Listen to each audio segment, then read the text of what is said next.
Hey guys, I'm Mr. Hark. Today's story is about a woman who lived in a cabin, and for almost 5 months, a Bigfoot was living in her house and she didn't even know it. One night at exactly 2 a.m., someone started knocking on her door. She checked the doorbell camera and what she saw didn't feel real.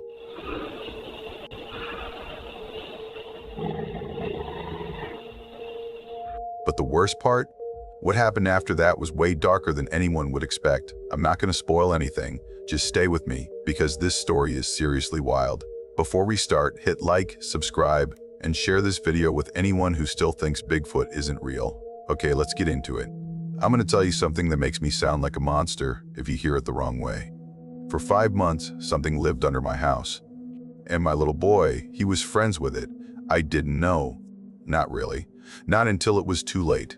And the part that still twists my stomach even now is that the night I finally tried to handle it, I'm the one who opened the door to what happened next. This was in Washington. The wet side. The kind of woods where the trees don't feel like they end, they just keep going until the sky gives up. It was an old cabin, not a cute vacation cabin. An old one, damp, always a little cold. 30 minutes from town if you didn't get stuck behind a logging truck or if the road wasn't washed out. And before you ask why I stayed out there, after everything, I've asked myself that so many times my mind has worn grooves in the question. The honest answer is, I was already living with something dead in the basement. So I didn't notice the other thing, not right away. When people say confession, they think it's dramatic, like you're hiding some secret and you're dying to unload it. This isn't like that.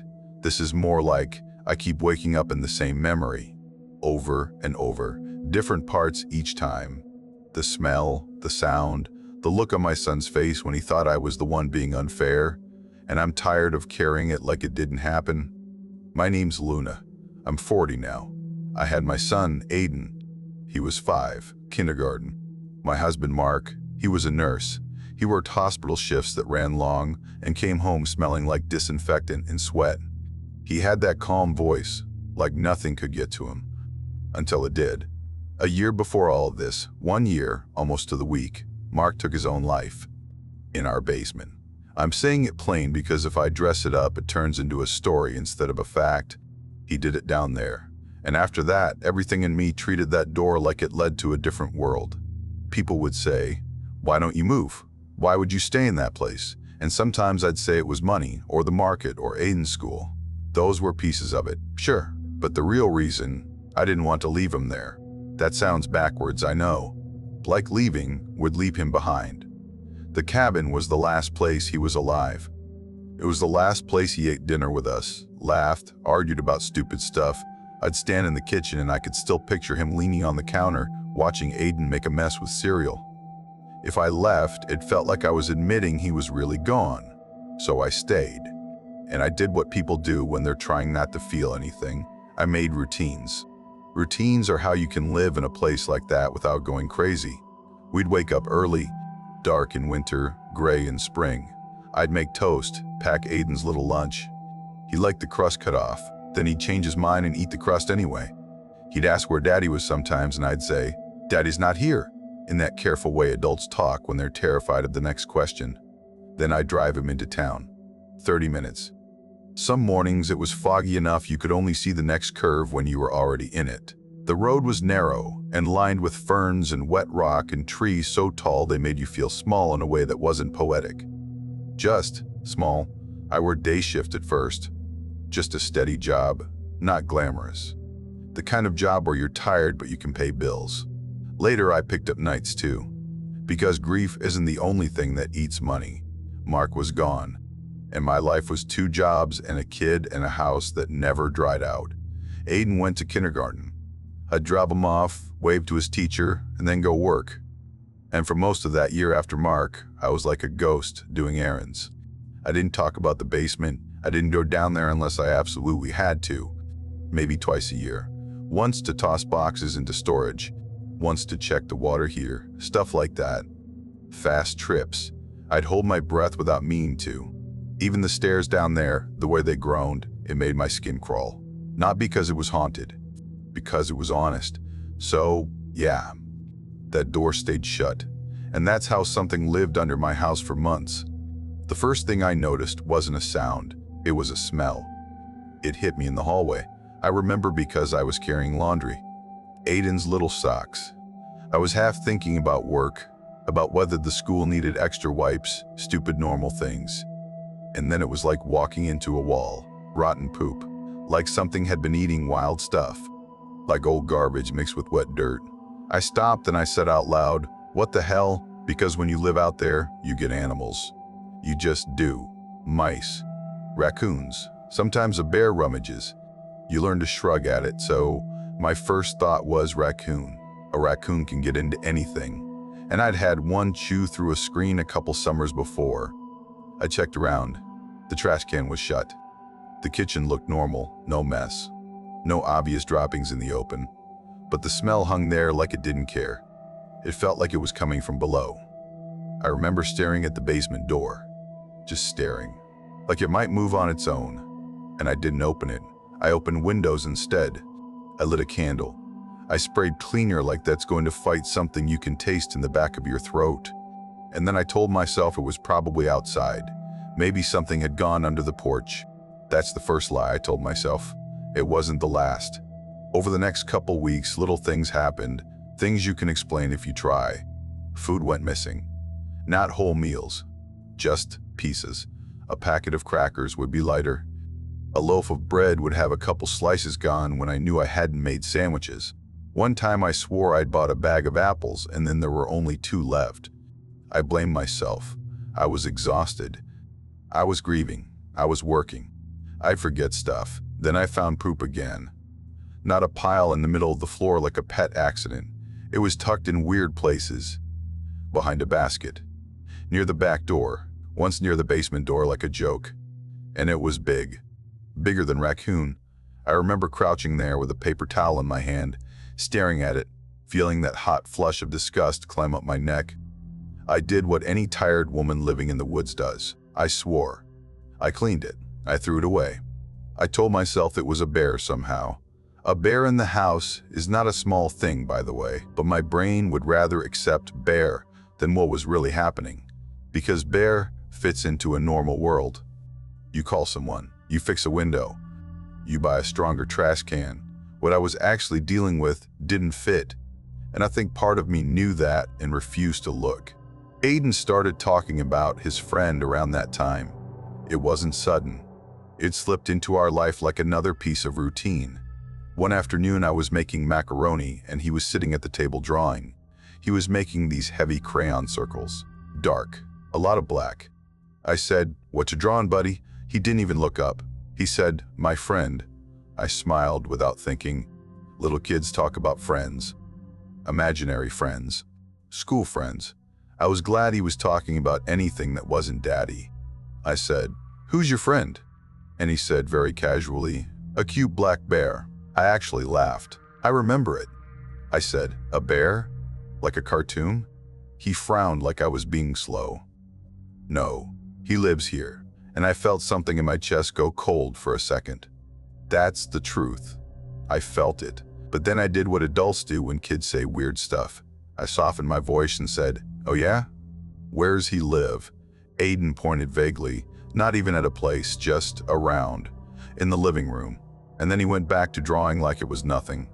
I told myself he meant the stuffed bear Mark had bought him at the hospital gift shop, a little black bear with a stitched smile. Aiden had named it once, then forgot about it. I said, "Is your bear hungry?" Aiden said, "Sometimes." And then he asked me if we could have cookies. That was the whole conversation. But after that, I started noticing Aiden doing little things that didn't make sense. He'd leave food on a plate and push it toward the edge of the table, like he was sharing. He'd talk toward corners. Once I heard him giggling in the hallway, and when I asked who he was talking to, he said, "My friend." And my stomach would do that little drop. But I still didn't open the basement. People who have never lived deep in woods don't understand how sound changes. In town, there's always a hum, cars, distant music, neighbors, a dog barking. You don't even notice it. Out there, the silence isn't empty. It's full. It's heavy. It presses on your ears. So when something makes a sound, you notice. It started with little thumps. At night, I'd be in bed and I'd hear a dull bump under the floor. Not loud, not like someone hammering, more like something shifting weight. The first time, I said to myself, how settling. Old cabin, wet wood. It pops, it creaks, the floorboards complain, normal. Then it happened again and again. Sometimes it was a scrape, like something dragged across wood. Sometimes it was a soft tapping that didn't fit with plumbing sounds. And the worst part is, it would stop when I moved. I'd sit up, hold my breath, listen, nothing. Then once I'd lie back down, once my body relaxed, the sound would come again. Like whatever it was, waited. That's when the fear began for real. Not the screaming kind of fear. The quiet kind that makes you double-check locks without remembering you did it. The kind that makes you keep the porch light on even when it burns out bulbs faster. 2 months into this, I started working more nights. It wasn't like I wanted to. I needed the money. I needed the distraction. Nights had always been my hardest. Nights are when you stop moving, and if you stop moving, you start thinking. So I'd tuck Aiden into bed, check the doors, turn on the hallway nightlight, and go. Aiden would sleep. He still slept like a rock back then. He'd sprawl out like a puppy, one little hand always reaching into the air like he was catching something in a dream. I'd lock the door. I'd say out loud, okay, we're safe. Then I'd drive into town. The road at night is a tunnel. Headlights catch fog and make it look like smoke. Every now and then you pass a deer standing in the ditch staring like it's deciding something. At work, I'd keep busy. But sometimes, around 2 in the morning, I'd get this sharp thought, what is happening in my house right now? I'd check my phone, but there was no service at the cabin. So all I could do was work and try not to picture Aiden alone out there. I hated myself for leaving him, even though he was asleep and kid monitors existed and parents do it all the time. But the feeling was wrong, like I was handing my child over to a place that didn't want us. Then came the night of the knock. It was late. I was home, not working that night. Aiden was asleep. I remember because I was folding towels, just trying to be normal. I'd gone to bed. It had rained earlier and everything smelled like wet earth. I woke up because my dog, my little old dog Daisy, made this low sound in her throat. Not barking, not growling exactly, more like warning. I looked at the clock. It was around 2 in the morning. Then I heard it. Knock, not a tap, not wind, not a branch, a knock, solid, on the front door. My whole body went tight. That primal stiffness where you stop breathing without choosing to. Daisy's fur was up. I sat up in bed. I listened for another sound. A car, footsteps, anything, nothing. Then it came again. Knock, knock, harder. And I remember thinking, who knocks on someone's door at 2 in the morning out here? Who even comes out here? My first thought was, someone's hurt. Someone needs help. My second thought was, it's a trap. And I hate that my mind jumped there. But that's what isolation does. It makes you suspicious. I got out of bed and I didn't turn on lights.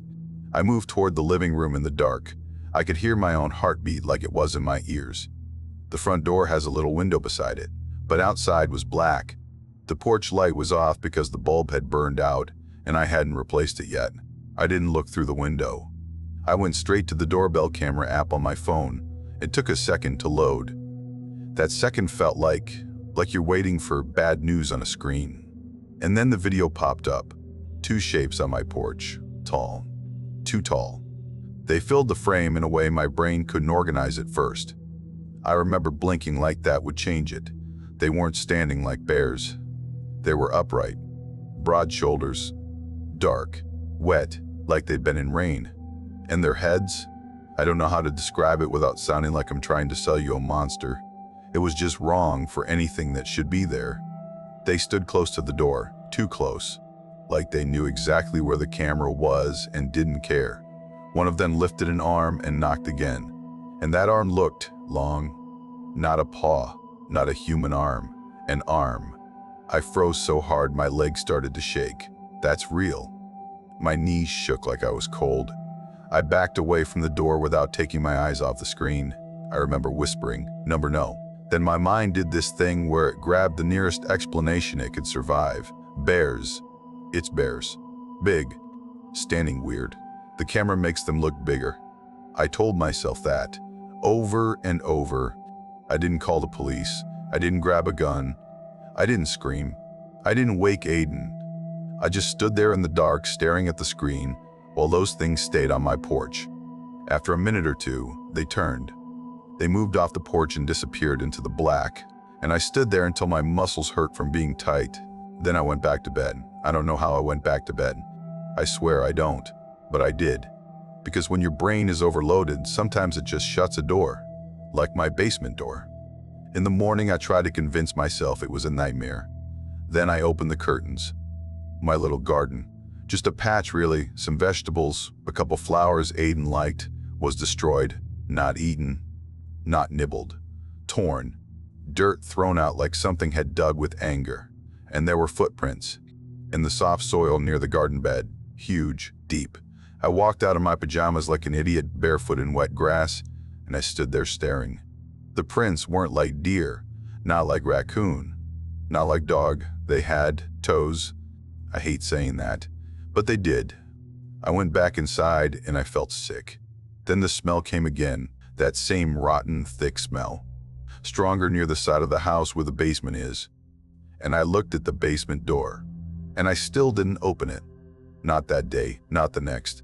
Because a part of me knew that if I opened it, I couldn't pretend anymore. 2 days later, I had to go down there. It wasn't heroic. It wasn't because I decided to face my fear. It was because I needed something. I needed a box of old clothes for Aiden or a tool. I don't even remember exactly.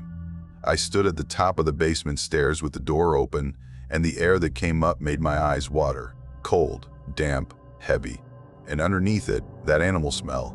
I turned on the basement light. It flickered, like it always did, buzzing faintly. The stairs creaked like they were warning me off. Halfway down, I wanted to turn around. My hand was on the rail and it felt slick with humidity. I got to the bottom and I stood there. The basement wasn't finished. It was storage, boxes stacked, old furniture, plastic bins, marked stuff I couldn't touch, a pile of blankets in a corner that I'd thrown down there months ago because I couldn't stand looking at them. And those blankets, they weren't in a pile anymore. They were dragged out, spread, twisted like a nest. Some of the boxes had deep scratches, not little claw marks, long gouges. And there was movement in the far corner. At first, my brain refused to turn it into a shape. It was just dark, just shadow. Then it moved again, and the light caught it. Something small, compared to what I'd seen on my porch, but still not small like a child, more like a large animal, crouched.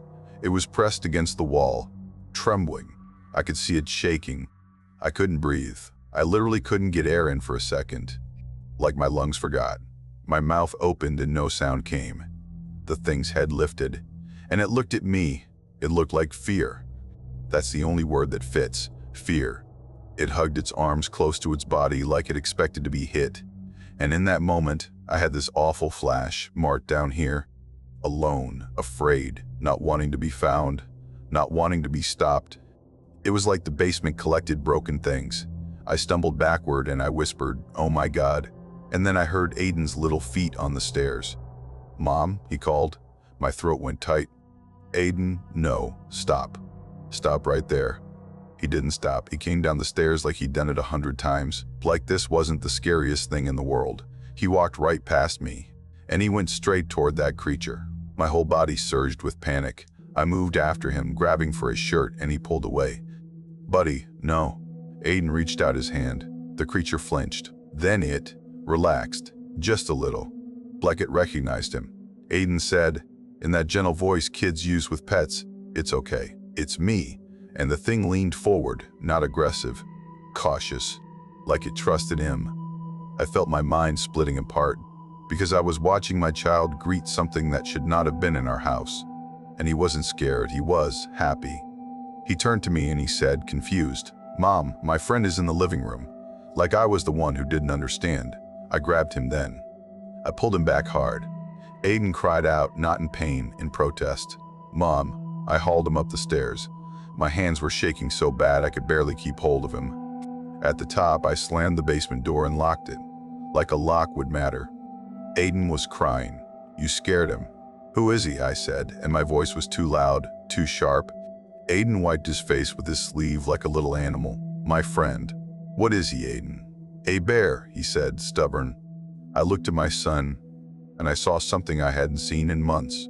Purpose. He had someone, something, and he didn't want me to take it away. And I realized with this cold clarity, while I was trying not to fall apart, Aiden had been building a whole secret life in my basement. That day, I didn't call anyone. I know what you want me to say. You want me to say I called the police, or animal control, or I grabbed Aiden and ran to my car. I didn't. I sat on my kitchen floor with my back against the cabinets, and I stared at the basement door, and I tried to make sense of it. My mind kept trying to rename it. A bear, a raccoon, a person. But no person fits in a basement window well and lives on stolen crackers. And no bear looks at your kid like it's relieved. Aiden sat near me, quiet now, and he said, like he was telling me a secret, he gets scared. I asked, of what? Aiden said, of you. That landed like a slap. And then, very softly, he added, he misses his mom. I felt my skin prickle. What do you mean? I said. Aiden shrugged. He told me, kids say stuff like that. Kids imagine feelings. Kids project. But I had seen the creature trembling in the corner. I believed him, and I hated myself for believing. That night, after Aiden was asleep, I checked the camera footage. I had been too scared to look earlier, like watching it would make it more real. I scrolled back through recordings. The app stored clips when it detected motion. There were normal ones, deer passing, me leaving for work, rain setting off the sensor. Then I found something that made my hands go numb, a clip from a week before, my front door opening, not by me. The clip was grainy, dark. The porch light was out, but the infrared picked up movement, something big, bigger than a man, ducking under the frame. It stepped into my cabin. It was inside. The camera angle didn't show the whole interior, just the doorway area, but I saw enough. It moved with purpose, not like an animal wandering, like it was searching, its head turned side to side. It paused. It sniffed. And then it did something that still makes my throat close. It let out a sound. Not a roar. A low, rough sound that vibrated. Angry. Frustrated. Like it was calling. Then it moved out of view into my house. The clip ended. I sat there staring at my phone in my dim kitchen, and it felt like the air had been sucked out. Something had been in my home while my child slept. And I had slept too. I pushed my chair back hard enough. It scraped the floor. I went and checked on Aiden. He was asleep, warm, safe. For that moment, I wanted to scoop him up and leave right then, put him in the car and drive until the woods were behind us. But grief does this thing. It makes you frozen. It makes you think, maybe I'm overreacting, maybe it's nothing. Because if it's something, then you have to act. And I was so tired of acting. So I did the next dumb thing. I tried to bargain with it. The next night, the knocking came again, around 2 in the morning. This time, I was awake before it happened, like my body knew. Knock. Daisy made that warning sound. Knock again. I didn't go to the door. I went to the camera. 2 big figures on the porch again. Not moving much, just there, waiting. I watched them for maybe a minute, and I felt this strange, horrible understanding. They weren't there for me. They were there for something inside. For the thing in my basement. For their kid. That thought came so clean it made me dizzy. I thought about Mark and how I would have torn the world apart if someone took Aiden. And suddenly those 2 giant shapes weren't just monsters on my porch. They were parents. That didn't make them safe. It didn't make them gentle. But it made the situation real. I went into my kitchen. I opened the fridge with shaking hands. I grabbed leftovers. Meat, fruit, anything. I didn't think about whether it was smart. I didn't think about what I was training them to do. I just thought, please don't come inside. I cracked the front door just enough to slide the food out. Cold air rushed in. I could smell them. That musky, dirty smell, like wet fur and something sharp.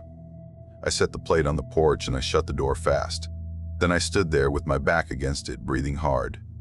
On the camera, I saw one of them move forward. It bent down. Its hand picked up the plate. And then they backed away. They didn't rush the door. They didn't break in. They took the food and disappeared into the dark. I sank to the floor and I cried silently so I wouldn't wake Aiden. Not because I was relieved, because I was horrified at what I'd just done. I had fed it. After that, things calmed down for a week. Not normal. Not okay. But quieter. The smell faded. The basement stayed closed. Aiden stopped talking about his friend so openly, like he knew I didn't want to hear it. I thought maybe the little one had left. Then one afternoon, I came home early from work. Not an emergency. Just, I felt wrong all day. Like something was pulling on the back of my neck. So I told my boss I needed to go. I made up a reason. I drove home fast. The road was wet and my hands were sweaty on the wheel. I kept telling myself I was being paranoid. When I turned into my driveway, my stomach dropped. Aiden was outside. He wasn't supposed to be outside alone. He knew the rule. He'd never broken it. Not like that. He was sitting near the porch steps, muddy, crying, holding his arm. I slammed my car door so hard it bounced. Aiden! I ran to him, my voice already cracking. What happened? Where were you? Why are you outside? He looked up at me with his face streaked, and he said something that made my blood go cold. They took my friend. I froze mid-step. What? The big bears, he said, and he tried to point with his hurt arm and winced. They came. They took him, and they punched me here. He pointed clumsily to a bruise blossoming on his forearm. Not a scratch, a hand-shaped bruise. I grabbed him and pulled him close and I checked his body like a crazy person. No blood, no broken skin, just dirt and that bruise and the look on his face. What do you mean they punched you? I said. Aiden sniffed. I tried to stop them. My throat tightened so hard it hurt. How did you even see them? I whispered. Aiden looked toward the tree line, toward the woods like it was a door. They came to the house, he said. They went downstairs. They were mad. I carried him inside. I sat him on the couch. I cleaned his arm. I tried to calm him. My hands were shaking so bad I dropped the ice pack twice. My brain was screaming, call someone. So I did. I called wildlife officers. I called the county number. I didn't say Bigfoot. I said, there are large animals, possibly bears. Something came into my house. My son is hurt. They took that seriously enough to come out. 2 officers arrived that evening. One was younger, polite. One older, tired-looking. They looked around the yard. They looked at the tracks, what was left after rain. They checked the doors and windows. They asked me questions in that calm tone officials use when they think the caller might be overreacting. I showed them the camera footage. They watched it. They leaned close. They replayed it. The older one said, could be a bear on hind legs. The younger one added, night vision can distort size. I wanted to scream. I said, it came inside my house. They looked at each other like they didn't have a category for that. They walked the perimeter. They found scratches near the basement window well. They found disturbed dirt. They found nothing that was going to go in a report as not a bear. They gave me safety advice. Lights. Locks. Locks. Don't leave food out. Keep the kid inside. I did not tell them about the juvenile in the basement because by then the basement was empty. I had checked after I found Aiden. The blankets were ripped. The nest was torn apart. The corner was bare. The little one was gone. Maybe taken. Maybe it ran. I didn't know. But Aiden knew. And he was heartbroken in a way a 5-year-old shouldn't be. After that, I stopped leaving Aiden alone in the cabin at night. Period. I begged for day shifts only. I called in favors. I paid a neighbor teenager to come sit if I absolutely had to work late. I installed new lights. Motion lights. I replaced the porch bulb.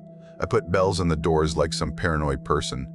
And still, sometimes at night, I would hear a dull knock far out in the woods. Not on my house. On something else. 3 knocks. Pause. 2 knocks. It made Daisy whine. It made my skin crawl.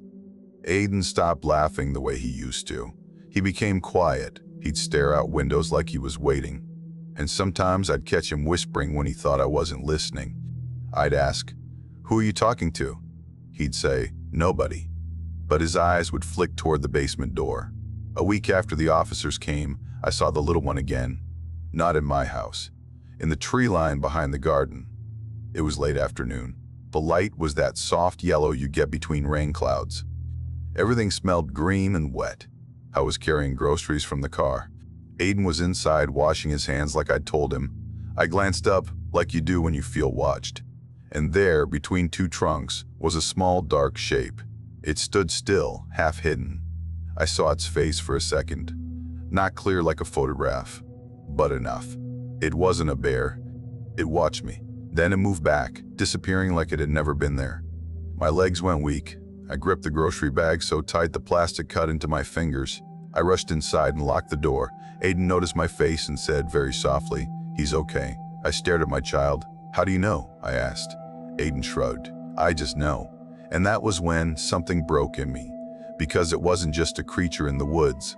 It was a relationship between my son and something I couldn't protect him from. 2 months passed like we were living under a storm cloud. Not every day was horror. Most days were painfully normal. School, work, dinner, baths, TV, Aiden asking me to read the same book again. But underneath it, there was tension like a wire pulled too tight. We didn't go outside much, not like before. Aiden stopped wanting to play in the yard. If he did, he stayed close to the porch. Sometimes Daisy would stand at the window and stare at nothing, stiff as a statue. Sometimes I'd find little signs in the morning. Not footprints every time, but disturbed leaves. A snapped branch that wasn't snapped before. A smell lingering like someone had been there. And one night, I heard a soft sound under the floor again, not loud, just a shifting. I sat up in bed and I stared at the ceiling. My mouth went dry. I whispered no, because if it was back under the house, that meant the whole cycle could start again. I got up and checked the basement door. Locked. Of course, that didn't mean anything. Then, one morning, I went to make coffee and I saw it. A smear of dirt on the kitchen floor leading from the direction of the basement door, and a little clump of dark hair stuck to the edge of the rug. My hands started shaking. I crouched and touched it with the tip of my finger. It was coarse. Not like Daisy. Not like a cat. Thick. I stood up and I called out, "Aiden!" He came in, rubbing sleep out of his eyes. I held up the hair like it was evidence in a trial. "Aiden," I said, trying to keep my voice steady. "Did you go downstairs?" He avoided my eyes. That was enough. I felt this surge of anger and fear. Hot, immediate. "Aiden," I said, sharper. "Answer me," he mumbled. I had to. "You had to what?" I demanded. He looked up at me then, and his eyes were wet already. He came back. I felt the room tilt. "No," I said. "No, he didn't." "He did," Aiden insisted, voice rising. He was at the door. He was cold. He was alone. My chest tightened so much I thought I might throw up. "You let it in?" I whispered. Aiden started crying. "He's my friend." He's scared. "Where is he?" I asked, and my voice sounded like someone else's. "Where is he, Aiden?"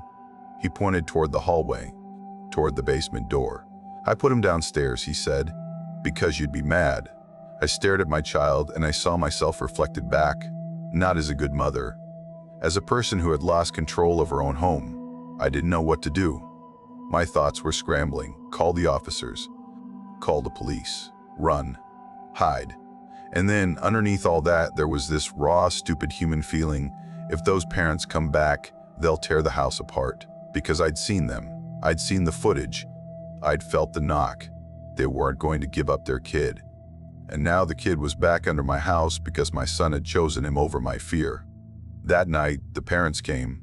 I didn't need the knock to tell me. Daisy started whining before midnight, pacing, nails clicking on the floor, ears back. The motion light outside flickered on, then off, then on again. I sat on the couch with my phone in my hand and I stared at the camera feed. At first, nothing. Then 2 huge shapes moved into view. They came up the porch steps slowly, like they weren't afraid of the light. One of them put its face close to the window beside the door. I saw the shape of a brow ridge, a flat nose, wet hair clumped from rain. I saw breath fog the glass. I swear I stopped breathing. It lifted its hand and knocked. Once, then again. Not frantic, not pounding, controlled. Like, "We know you're in there." I felt my bladder tighten. That's the kind of detail nobody says, but it's real. Fear is physical. I thought about Aiden asleep. I thought about the little one in the basement. I thought, I am outmatched. Then the knocking stopped. And the next sound wasn't knocking. It was wood cracking. A sharp snap, like a branch breaking. I looked at the camera feed and I saw one of them grab the railing and yank. The porch railing splintered like it was nothing. That's when I snapped out of my freeze enough to act. I ran down the hallway to Aiden's room and I locked his door from the outside. I know how that sounds. I know. But I needed him contained. I needed him not running downstairs, not running outside. He woke up banging on the door, crying, "Mom, Mom, I'm right here," I said, voice shaking. "Stay in your room. Stay." Then I ran back to the living room. The camera feed showed the porch in chaos, shadows moving, the light swinging as the fixture got hit. I could hear it now too, not just through video. Heavy steps on wood, a deep huffing sound, like breath forced through a throat. And then there was a sound from below, from the basement, a soft whine, like the little one knew. This is the point in the story where people want a clean decision. They want me to say I did the right thing or the wrong thing. I did a desperate thing. I went into my kitchen and I grabbed a knife. Not a little paring knife, a bigger one. My hands were shaking so hard I almost dropped it.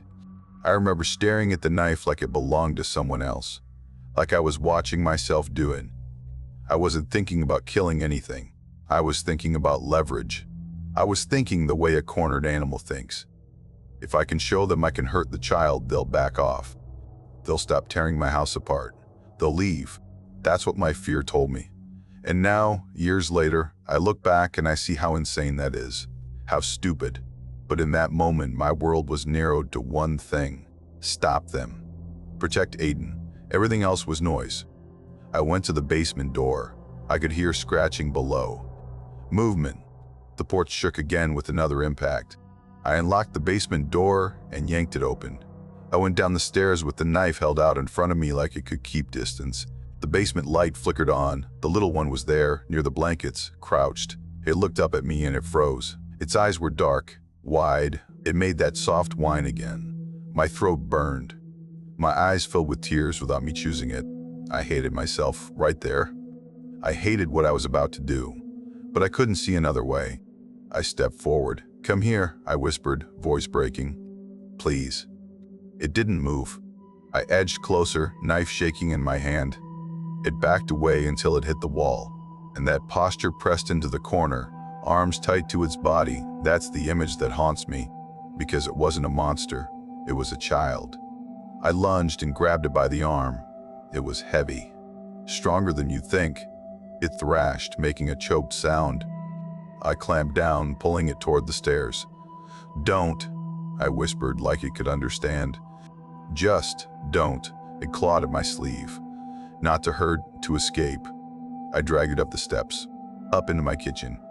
The whole house was shaking with noise from the porch, wood cracking, the motion light buzzing. I got to the front door. My hands were slick with sweat. The knife felt like it weighed 100 pounds. I reached for the lock. Then I hesitated, because opening that door felt like opening a dam, but the porch was already being destroyed. If they broke in, it would be worse. So I opened it. Cold, wet air slammed into me.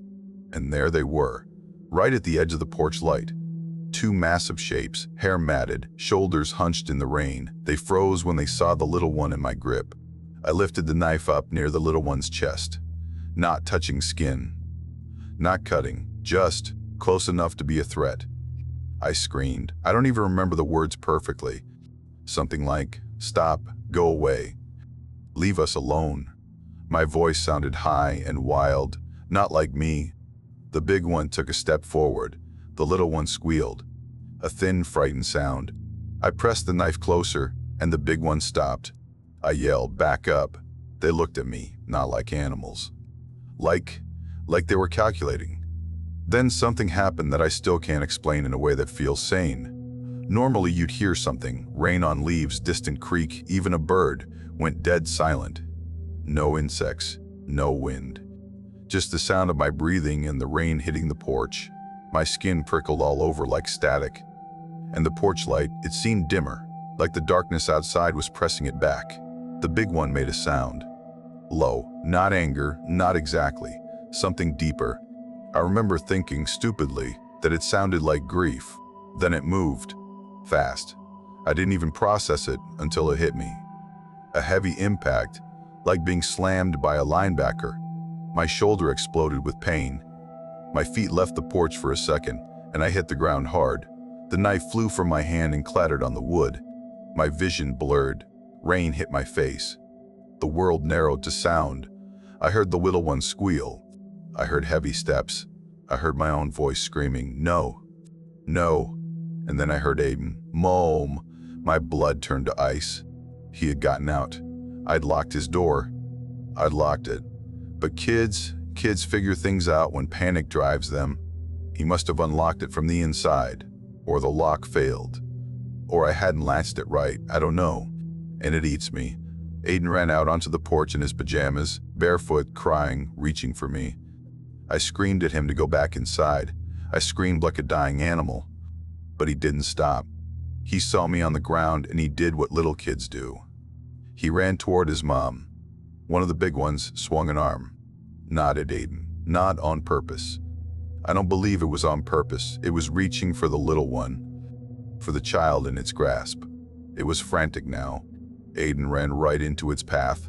The sound, I can't describe it cleanly. A dull, sickening thud, like wet laundry hitting concrete. Aiden flew back and hit the ground. He didn't cry. He didn't move. For a second, I couldn't understand what I was seeing. My brain refused it. It was like a screen glitch. Then my whole body surged. I tried to stand. My shoulders screamed. My legs wouldn't work right. "Aiden," I screamed. The big shapes moved. I saw them grab the little one. I saw the little one's dark form pulled away from the porch light into the rain, and then they were gone. Into the woods. I crawled toward my son.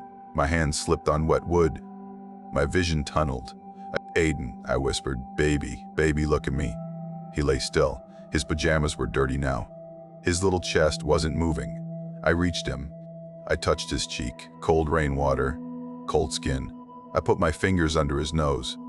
Nothing. I pressed my ear to his chest like somehow I'd hear a heartbeat through soaking fabric in terror. Nothing. My mind started screaming words I couldn't form. My body shook. I tried to pick him up and my arms failed. I was weak. I was injured. I was in shock. I remember looking at his hand.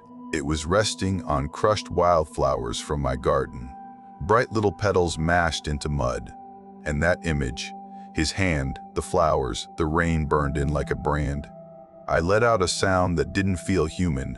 Then my vision went black. I fainted. When I woke up, my face was pressed to the porch boards. The sky in the distance was turning orange. Not bright sunrise.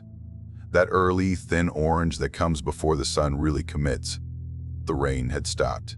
Everything was dripping. The world smelled like wet wood and dirt and something sour. It was quiet. Too quiet. I pushed myself up with my good arm and my shoulder screamed again. Pain shot down my back. For a second, I didn't know where I was. Then I saw Aiden, still on the ground, exactly where he fell, and my brain broke open all over again. I crawled to him.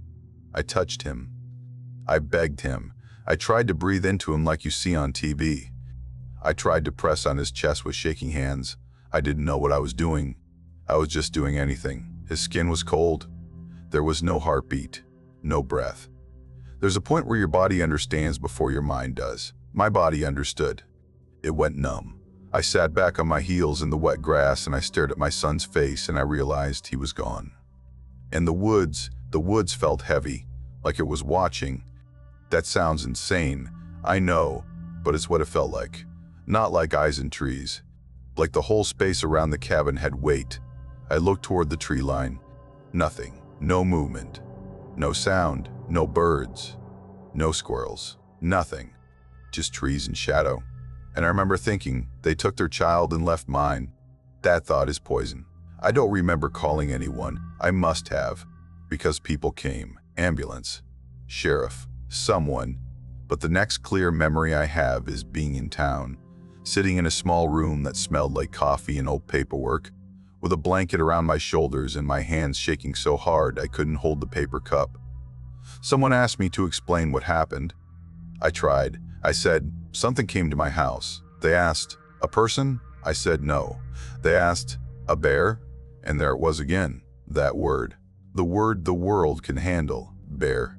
If I said bear, I could fit into their forms and their reports and their eyes. If I didn't, I became the grieving widow with a dead child and a story that sounded like a fever dream. So I said bear. I said, I think it was bears. And even as I said it, I felt like I was betraying the truth. The officers nodded like it made sense. They asked about the door, the railing, the knife, my injury. They asked where Aiden was when it happened, and I couldn't answer that part without my throat closing. Because the truth is, he was supposed to be locked in his room, safe, and my desperation dragged the danger right to him. You can call it an accident. You can call it fate. You can call it monsters in the woods.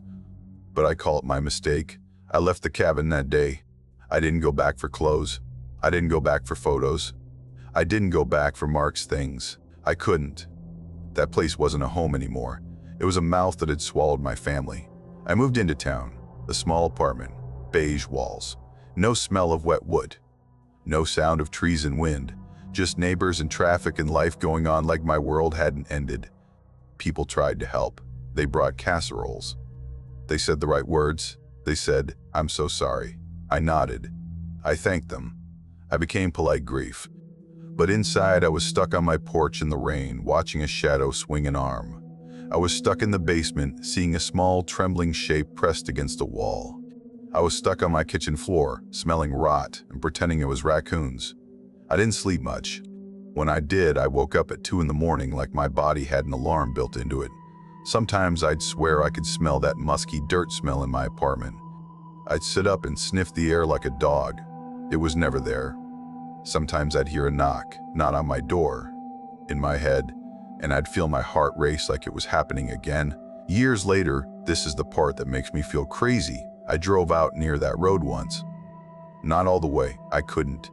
My hands started shaking before I even reached the paved to gravel change. I pulled over and I sat in my car with the engine running, staring at the wall of trees. It was summer, bright, beautiful. People would call it peaceful. All I could see was a place that doesn't care, a place that can swallow sound and leave you with nothing but your own breathing. I didn't get out of the car. I turned around. I went back to town. I never returned. Do I have proof? No. I have a broken porch railing that probably got hauled away by whatever company tore that cabin down later. I have some grainy camera clips that, after everything, I couldn't bear to keep watching. I have scratches that could be anything. I have footprints that washed out in rain. I have my son's bruise from the day he tried to stop them. I have my own shoulder injury. I have officers writing bear on paper because that's what fits. And I have this memory I can't set down. The little one in the basement, trembling, not attacking, not snarling, just scared. And my child, my beautiful little boy, walking right up to it like it was lonely, the way he was lonely. Like he recognized something in it. That's what breaks me. Because in another world, maybe I could have handled it differently. Maybe I could have swallowed my pride and left the cabin behind. But I didn't. So all I'm left with is this. The last thing Aiden ran toward was me. Bare feet on wet boards, crying, trying to save someone. And the last thing I saw in his hand was crushed wildflowers from a garden he'd helped me plant. Every time I smell wet dirt after rain, I'm back there, not in the story, in my life. And the woods are still out there, just doing what they do, quiet, patient, like they never took anything at all.